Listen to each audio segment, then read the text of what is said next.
Voici toutes les étapes pour réaliser ma recette, le pain Baptiste. L'occasion pour moi de partager avec Gaëtan et vous la vision de mon métier de boulanger et vous livrer quelques secrets de la recette.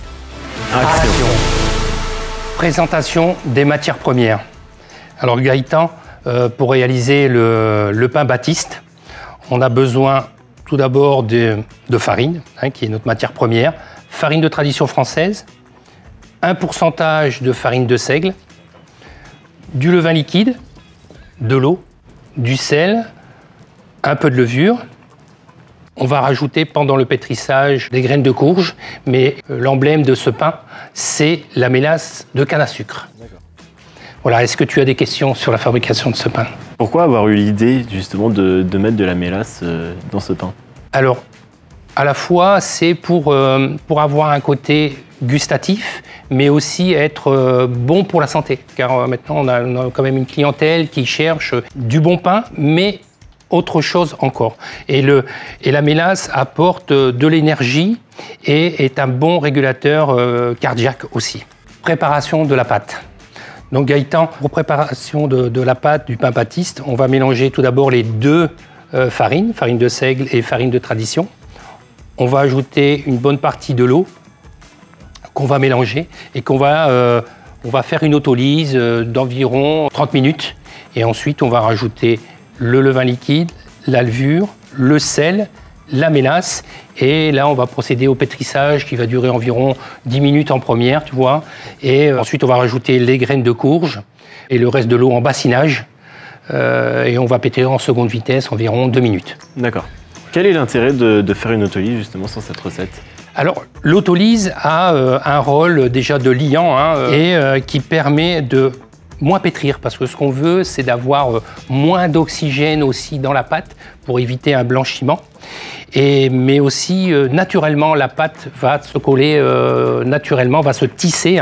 C'est dû au gluten qui va faciliter justement le pétrissage. C'est pour ça qu'on va travailler beaucoup en première vitesse et très peu en seconde.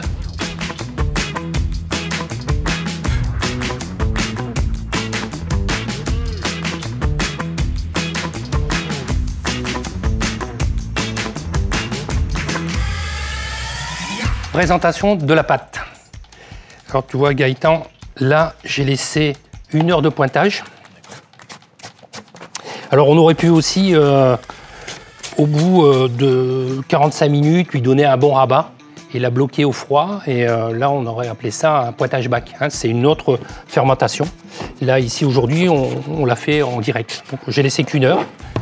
Ça aurait rapporté quoi en plus le pointage en bac en froid plutôt que juste 1 heure comme ça? Le froid va t'apporter une souplesse dans le travail, mais aussi va apporter encore plus d'arômes, vu que le froid va jouer, les micro-organismes de la levure vont avoir un rôle dans la fermentation.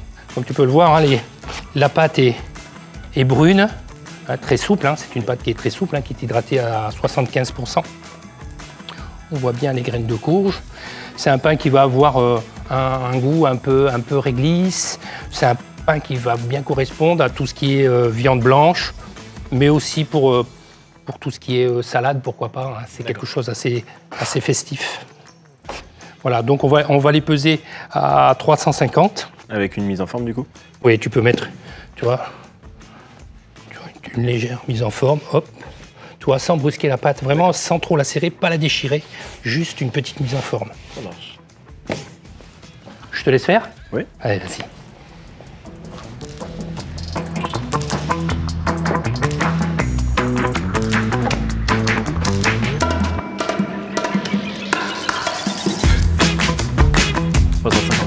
Oui, 350.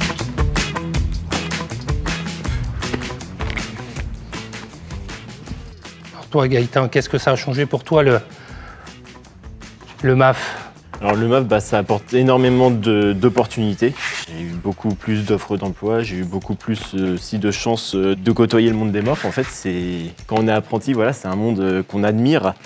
Et c'est vrai que le MAF, ça aide énormément à côtoyer ce monde-là. D'ailleurs, c'en est la preuve aujourd'hui. D'accord. Et tu envisages de préparer le concours dans quelques années ou pas? Oui, je voudrais passer le concours MOF, donc j'aimerais bien l'essayer à la prochaine session. la prochaine session. Oui, j'aimerais bien. Tu as quel âge? Là, j'ai 23 ans. D'accord, donc tu es vraiment t'es dans l'âge légal de le préparer, oui. Voilà, donc je vais m'entraîner. D'ailleurs, as-tu des conseils pour réussir le MOF, justement? Pour arriver jusqu'à ce titre d'excellence, il faut déjà beaucoup de rigueur, mais pas simplement dans le travail, dans ta façon d'être, dans ta façon de te comporter, hein, parce qu'un MOF, c'est un bon ouvrier, mais pas que. Je dirais que c'est la noblesse ouvrière. Et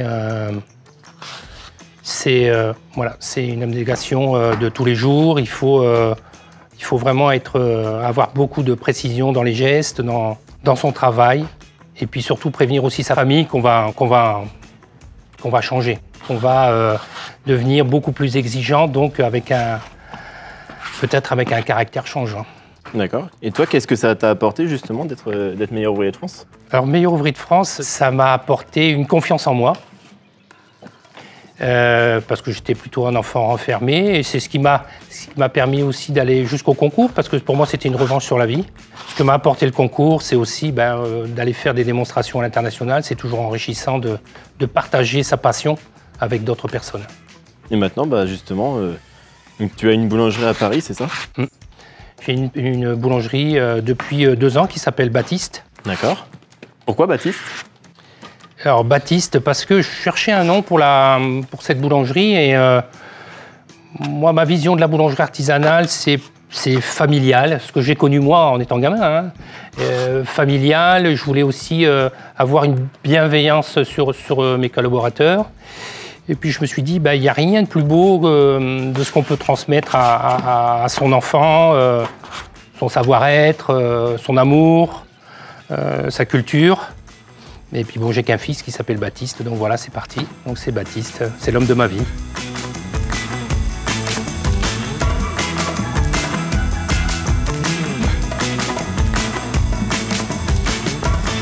Alors maintenant, nous allons procéder au façonnage du pain Baptiste. Donc tu vois Gaëtan, maintenant la pâte a reposé une demi-heure, hein, on a boulé le pain. Maintenant on va passer au façonnage. Alors tu vois, c'est une pâte qui est quand même relativement souple. On va la dégazer légèrement.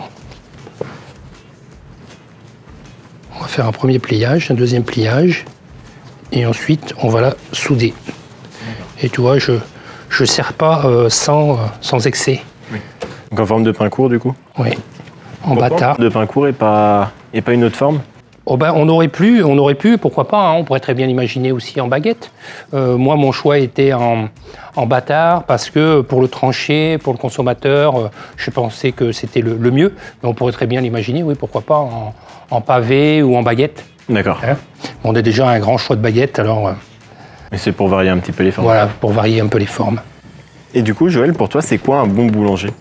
Alors un bon boulanger, hein, tout d'abord, le boulanger, c'est quoi? C'est la personne qui va maîtriser la fermentation. Donc un bon boulanger, c'est quelqu'un qui va donner beaucoup d'amour à sa pâte, qui va arriver à la comprendre. Mais aussi, ce sera un bon communicant par rapport à ses clientèles, faire savoir que ce qu'il fait, c'est bon, mais aussi un bon boulanger, c'est aussi quelqu'un qui sait suivre son époque. Qui sait transmettre son métier. Parce que maintenant, les jeunes sont plus, tu le sais, hein, sont aussi à l'attente de nouvelles technologies, de nouvelles façons de travailler. Et tout ça, un boulanger, ma génération doit l'apporter. Tu veux essayer de façonner? Oui. Allez, vas-y. Voilà, tu dégages légèrement. Voilà, je vois que tu as déjà l'habitude du façonnage. Mais c'est vrai que tu es MAF, donc tu as déjà un certain niveau. Voilà, rouler. Alors je le roule dans le sésame parce que comme c'est un pain qui est brun, quand on va le cuire, il sera plutôt marron, très foncé. Et le sésame, ça permet aussi d'apporter une esthétique au pain. Et pourquoi le sésame et pas une graine de tournesol, par exemple? Le blanc correspond bien à un pain qui est mat. On va mettre de l'autre côté. Tu as combien d'années d'expérience? Alors donc moi je suis rentré dans ce domaine-là. J'ai commencé d'abord en pâtisserie en 2015. Et après la pâtisserie, donc j'ai passé mon CAP et je me suis dirigé après vers un CAP boulanger pour compléter ma formation. Donc j'ai commencé la boulangerie en 2017. Et puis après j'ai passé mon CAP, ma mention complémentaire, où j'ai passé aussi le concours du meilleur apprenti de France en même temps, et après j'ai fini par un brevet professionnel. D'accord. Tu as quelqu'un dans ta famille qui t'a aiguillé sur la boulangerie ou c'est ton choix Non, il y avait mon grand-oncle était pâtissier, et à chaque fois que j'allais chez lui, donc je l'aidais à faire à manger, à faire les gâteaux, et ça m'a mis le pied à l'étrier un petit peu en fait. D'accord. Et toi, du coup, tu es dans ce milieu depuis combien de temps justement? Oh, je vais pas te dire les années parce que ça va te faire peur. Mais non, moi, ça m'a pris très jeune la boulangerie.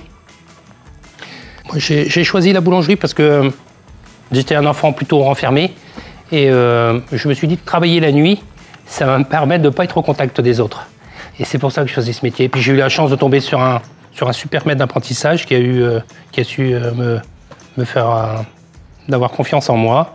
Et puis m'aiguiller aussi, parce que le maître d'apprentissage, en définitive, c'est un second père. Il dit père, dit repère. Oui. Donc il m'a donné les repères de la vie. Je suis rentré ensuite dans le compagnonnage, où je suis rentré à l'Union compagnonique. J'ai rencontré Yves Turiès, entre autres, qui étaient des messieurs très connus, mais à la fois très humbles et très simples, qui étaient toujours prêts à communiquer leur passion. Et puis un jour, j'ai travaillé dans une entreprise où il y avait quelqu'un qui préparait le concours de meilleur ouvrier de France. Et puis, il m'a dit comme ça, écoute, la prochaine fois, c'est toi qui le passes le concours. Mais je me rappelle, il m'avait dit, tu verras, c'est dur. Hein. Bah, je me doutais que c'était dur, le concours meilleur ouvrier de France, mais je ne pensais pas comme ça. D'accord. Mais c'est un très très beau concours.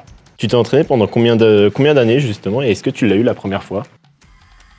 Alors, je ne l'ai pas eu la première fois en 2000, et puis j'y suis retourné en 2004, mais entre-temps, j'avais passé tous les concours, Coupe du Monde, Coupe d'Europe, Coupe de France, j'avais fait tous ces concours qui m'ont aidé vraiment. Moi qui étais un gamin plutôt renfermé, ces concours m'ont permis de me rassurer et d'être bien avec tout le monde, quoi.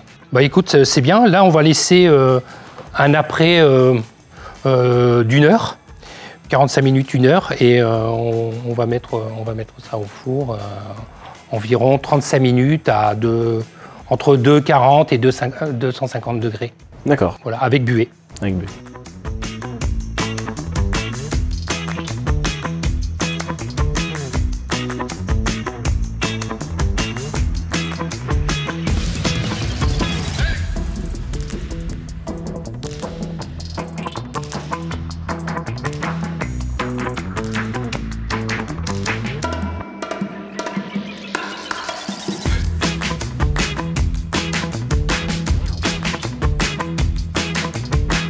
Présentation du produit fini. Donc Gaëtan, là on va déguster le pain, on va voir ce que ça a donné au niveau de la cuisson. Voilà.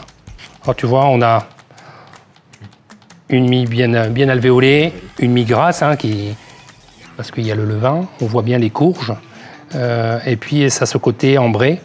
Tiens. Aspire-le. Alors tu vois le pain, pour avoir bien les odeurs, on appuie légèrement pour apporter de l'air. Et là, tu as tout qui remonte. Et ce goût de réglisse, on sent bien la réglisse qui est la canne à sucre. Ça sent super bon. Écoute, je te propose de le déguster façon compagnon.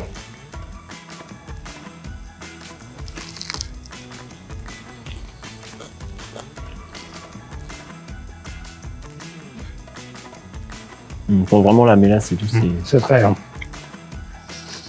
Ouais, c'est très très bon. Alors, à présent, à vous de jouer. Et bon appétit.